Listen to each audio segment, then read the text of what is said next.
Hey everyone, in today's video I'll show you how to make a song with Google Gemini in just a few simple steps.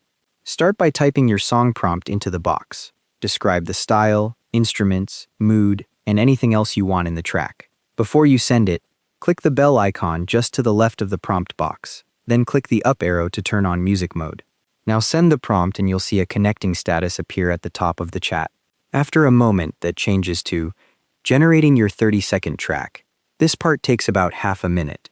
While it's working, click the text icon above the prompt box if you want to switch back to regular chat mode for anything else. Once it's done, Gemini shows you a text response with the song title and a short description of what it created.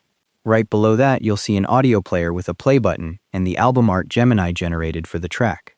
Click the bell icon to hear the result. The player shows a pause button while it's playing and switches back to play when it finishes.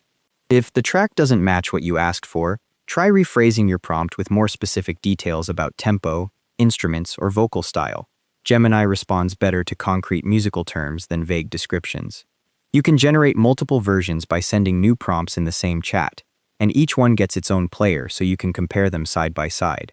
The tracks are 30 seconds long, so think of them as demos or starting points rather than full songs. Be as specific as possible in your initial prompt. Mentioning exact instruments, vocal qualities, and even reference artists helps Gemini understand the sound you're aiming for. And that's how to make a song with Google Gemini. Thanks for watching, hope this helped.